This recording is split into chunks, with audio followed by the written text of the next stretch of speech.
Firefighters decided to lie on an official report and said they searched for 2 black children and never did. Never did. But the firefighters, they weren't fired for manipulating an official document, lying about their duty and oath to protect and rescue. Let's put up the picture of the family, okay? You see the 2 black children? They're dead. They're dead. The firefighters, 2 of them lied on the same report and said, oh, we did everything we could. We went inside, we did a sweep of the apartment. They did nothing, not a damn thing. Guess what? They are being protected, but I'm going to expose every single one of them. Keep that picture up. You're looking at Crystal Cooper. She's in the center. She's grieving the loss of her 2 sons, Ziara Mitchell and Lamar Mitchell, 12 and 9 respectively, dead. A Michigan mother is now demanding answers and accountability after 2 firefighters gave an all clear. Now that's important to note. All clear means nobody else should come here to help. They gave an all clear during a house fire that left both of her sons dead. Flint is where this happened. Flint Fire Chief Raymond Barton found that Sergeant Daniel Snagoki and Michael Zlotek completed false reports about what occurred on that Memorial Day weekend fire. He said it. He said, yeah, these guys lied. He did something else. They claimed to have searched for the children on the 2nd floor, where the bodies of both of them, the 12-year-old and 9-year-old, were discovered by 2 other firefighters 6 minutes later.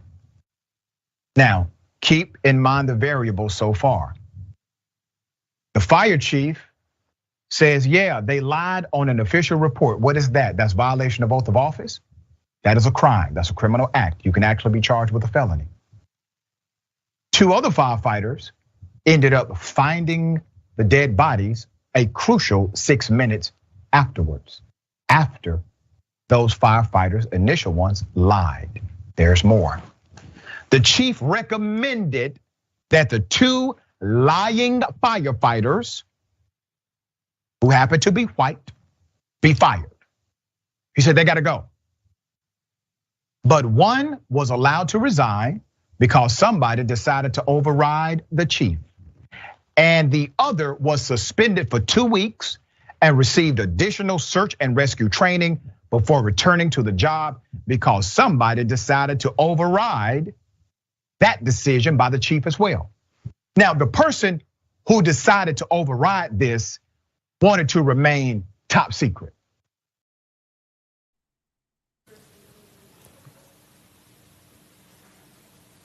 Go ahead, you have the floor. Is the mic on? Crystal Cooper. Go ahead, you have the floor, ma'am, if you'd like to speak. Memorial Day weekend, my sons, Zaire and Lamar, were killed in a house fire. 2 of the firefighters that responded to the call issued an all clear, leaving the rest of the firefighters to believe that they had searched the entire house and that there was no one inside the house. As a result of the firefighters issuing an all clear, my sons were left in the fire for an additional 6 minutes. Both of my sons died due to that fire. Firefighters are trained to save lives. They are trained to look for people who may have passed out from smoke inhalation or are trapped in the fire. This didn't happen with my sons. The firefighters didn't follow protocol and they lied about it. To this date, my sons have not received justice. It's been 4 months, 16 days since I last seen my children. Thursday, May 27th of 2022 was the last time I was physically able to kiss my boys and tell them good night. Friday, May 28th, my boy said to me, "Bye, Mom, love you, our dad is here. He's taking us to school." They had a half day this day. I talked to them as they were at McDonald's getting food after school. I told them I took Memorial Day off so we could go to Michigan Adventures for the holiday, and said they may as well stay home so we could leave early Monday. Saturday, I got a call off Instagram saying to get to Dre house. Living in Source Creek, I drove as fast as I could until my phone rung again saying, go to Hurley Hospital. Panicking and scared, I tried to find out what was going on. I got lost. I eventually made it to the hospital trying to figure out what was going on. I was told it was my children, and they put me in the family room to wait for a doctor to come out to talk to me. At least an hour went by before I was told anything.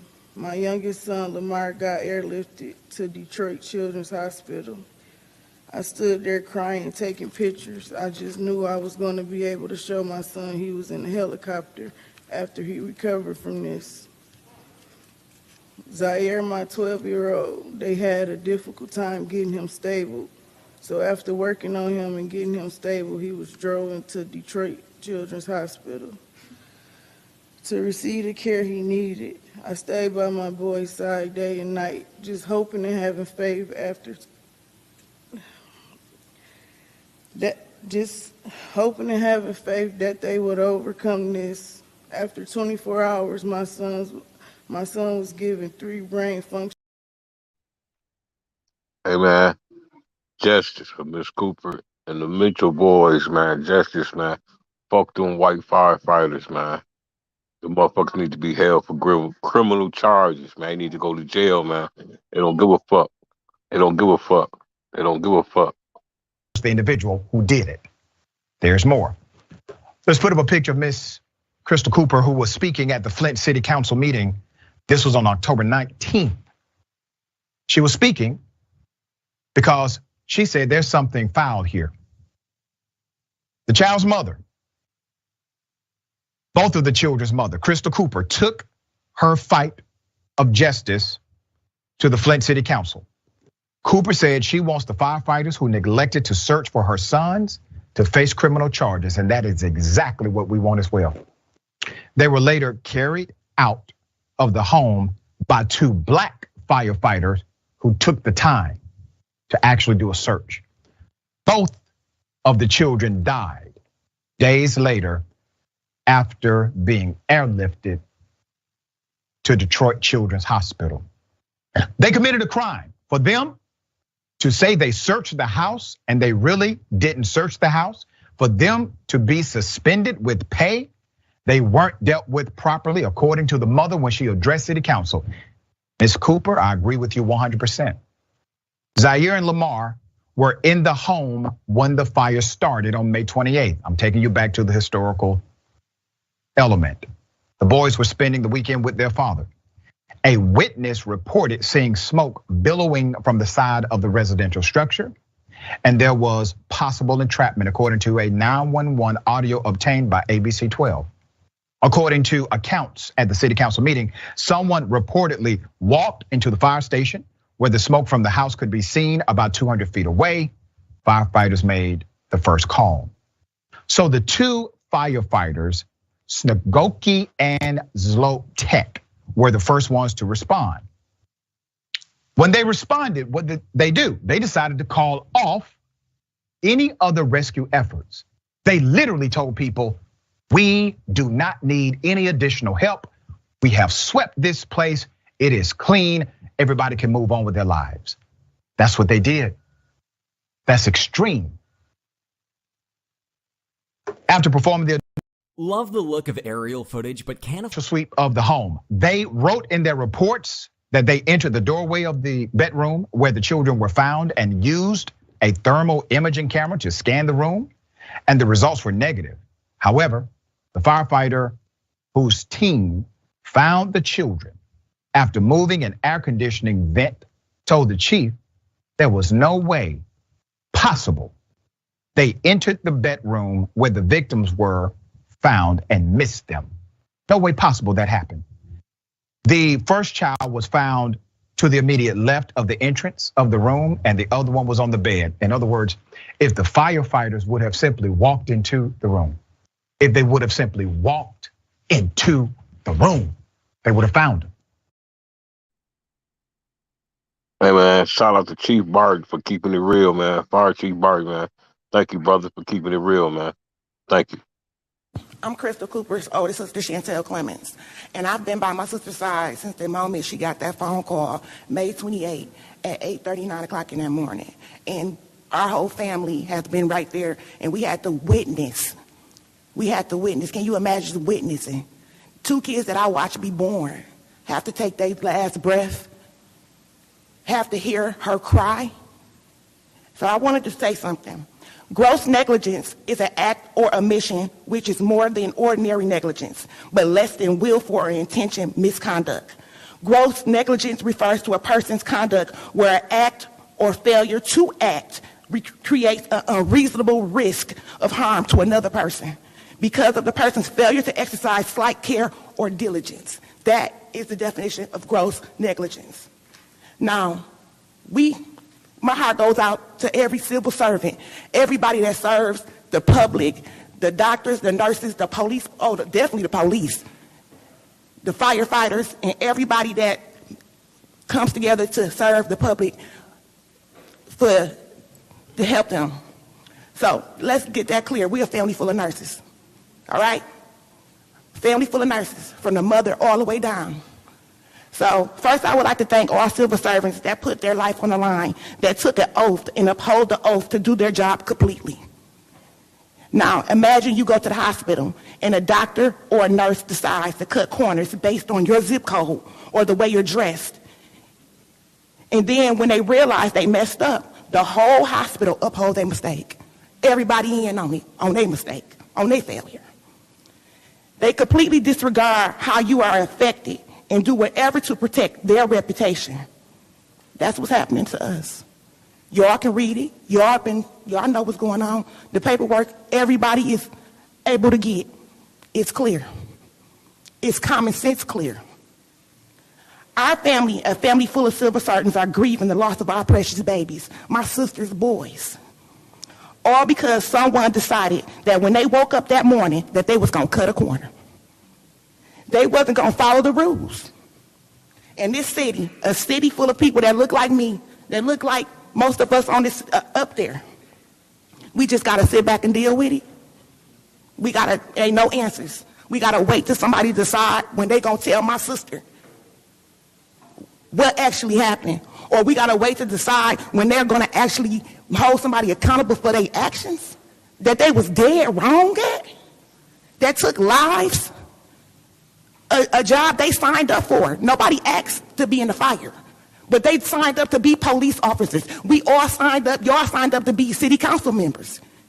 So y'all asked to be here just like they asked to be here. So we got an oath to hold on to. We have a job, duties, policies, and procedures that we are supposed to follow, correct? Okay. That they wasn't gonna follow the rules. In this city, a city that looked like me and most of you have to deal with it. No apologies, not that it would have meant anything. No accountability. No one standing up for what is right. And that is to hold the firefighters accountable for gross negligence. Hold them accountable.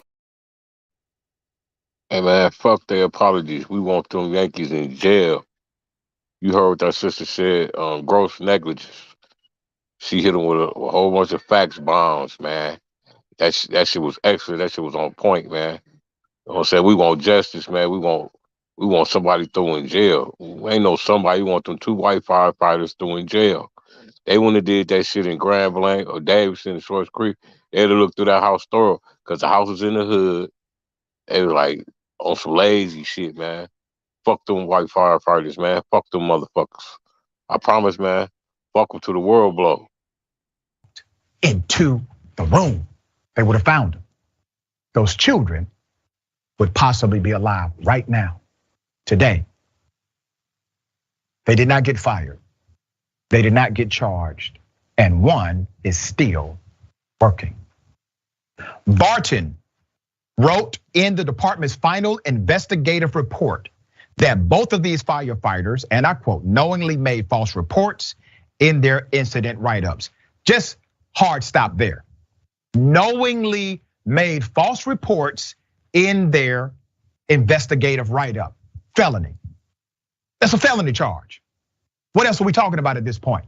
Knowingly made false statements on an actual investigative document, violation of oath of office. You go to jail. They didn't. Their actions or inactions arise to disobedience according to FFD rules and regulations. And as such, their actions have impeded, injured, and hindered the progress, welfare, efficiency, and good name of the department. Now remember, this is the chief. The chief is giving you all the goods you need to effect an arrest. The chief of the fire department is not able to arrest. They can investigate, they can make a decision, make a conclusion, they can forward it even to a prosecutor, but he cannot arrest. So he said everything on the record to make sure everybody was very clear about what he believed happened here. Who's protecting him? Put up his picture. You see this fella? He's the mayor.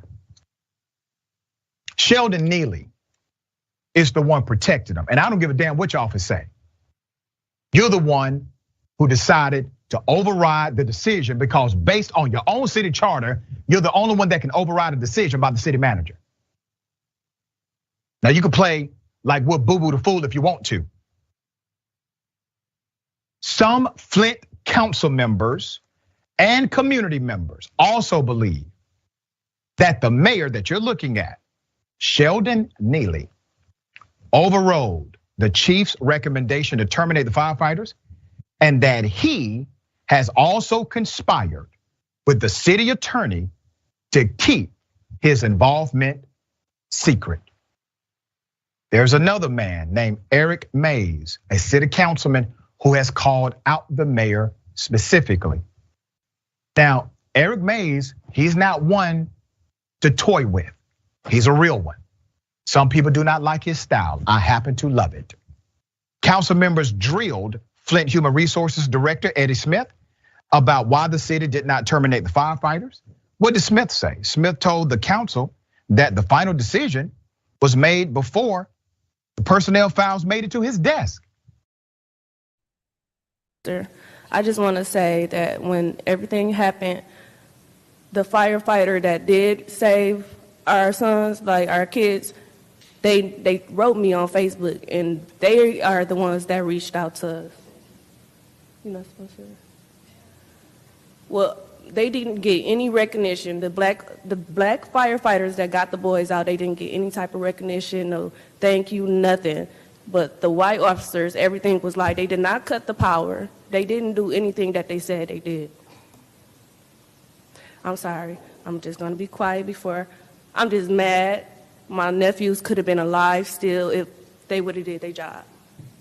And plus the fire department is not even 200 feet away from the house that was on fire. You can throw a football and hit the front porch. Yeah, Madam Chair. Yes. Yo, shout out to the black firefighters, man. Shout out to them, man. They need some. Shout out to them. Y'all some heroes, man. Even though them boys passed away. You know what I'm saying? Y'all try, man. Fuck them white firefighters, man. Fuck them. Would have simply walked into the room. If they would have simply walked into the room, they would have found them. Those children would possibly be alive right now, today. They did not get fired. They did not get charged. And one is still working. Barton wrote in the department's final investigative report that both of these firefighters, and I quote, knowingly made false reports in their incident write-ups. Just hard stop there.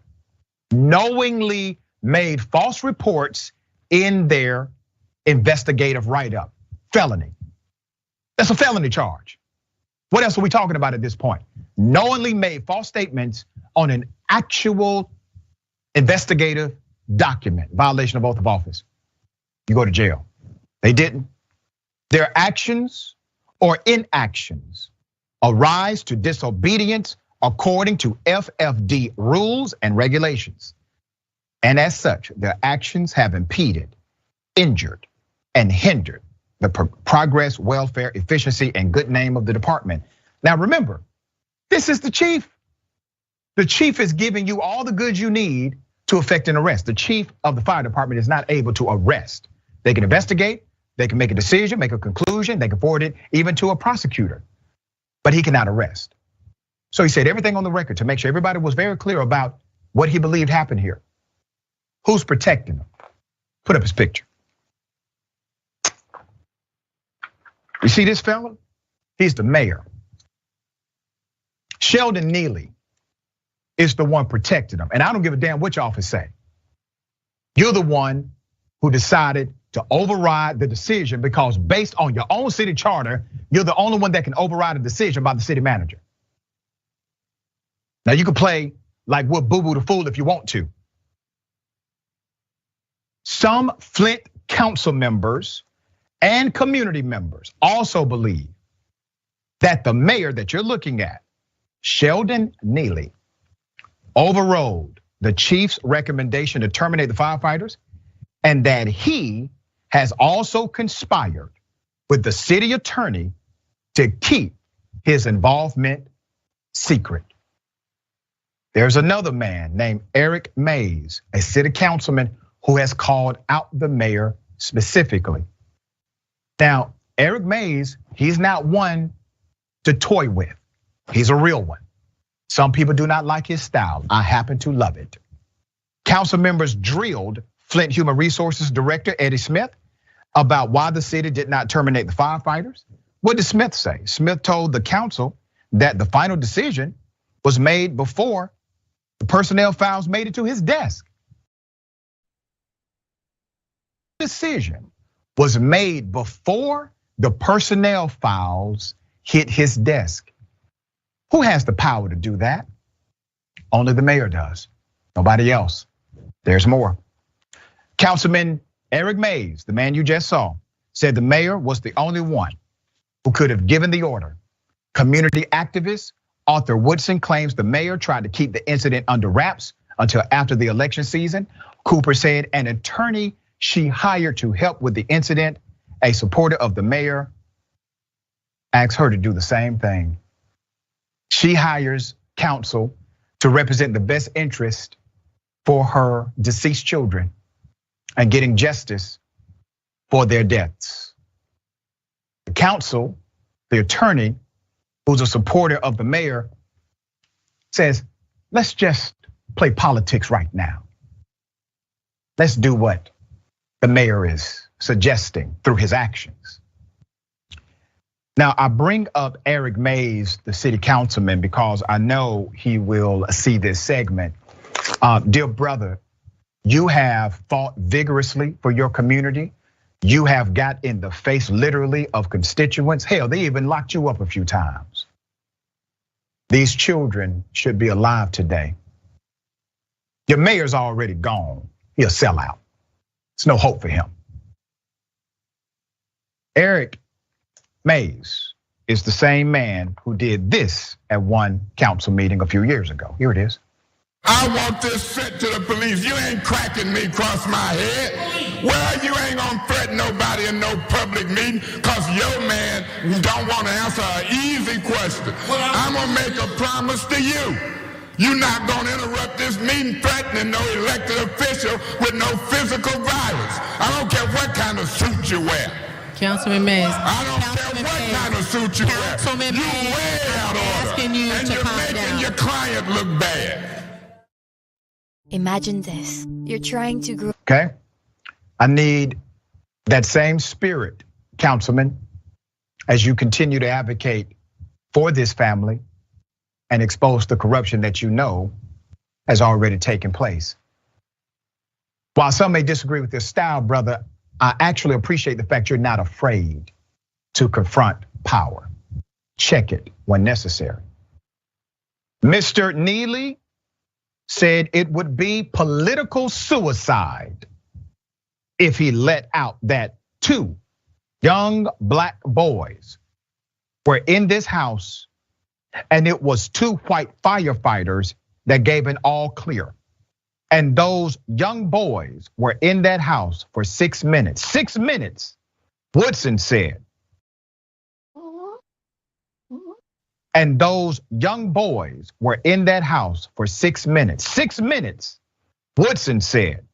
Councilwoman Tanya Burns claims, and I quote, the mayor and his people went after the boy's family on social media because the home did not have smoke detectors. Think about this. Instead of holding the public officials, the firefighters, accountable, they decided to protect them and go after the grieving family because there was no operating fire detector. Flint council members have now voted unanimously to launch an independent investigation into the fire and the lack of disciplinary actions against these firefighters. There you have it. All right, we're going to continue to follow the story, bring you updates as they come. Trey, what are your thoughts here?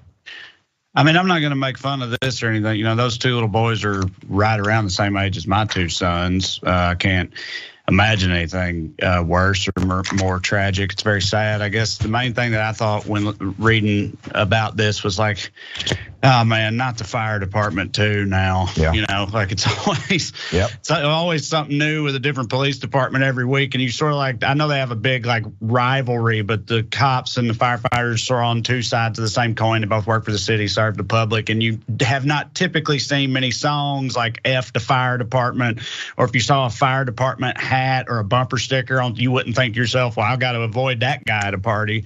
You know what I mean? Like we haven't had the same sort of association with the fire department. And then seeing this, I was like, please don't let that start happening too. Like I can't have, you know, just the general public trust in the institution of the, you know, public fire department also start to erode in the current society that we live in. You know what I mean? Like I hope this is just an isolated incident because I ain't trying to see the fire department go the way of the cops.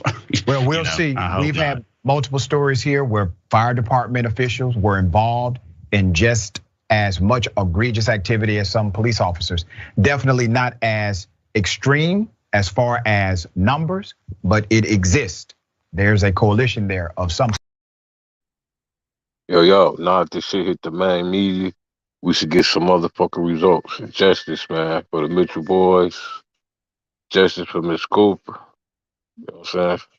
Shout out to Art Woodson, man, for bringing this to light, man. I know you did this, Art.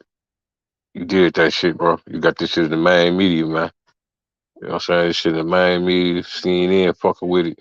Song popping.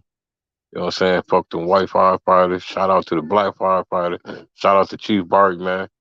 It is what it is. Y'all start falling for banana and tailpipe, smoking mirrors bullshit. The hood gotta say the hood, man. We out of this piece, man. We out of here. Peace.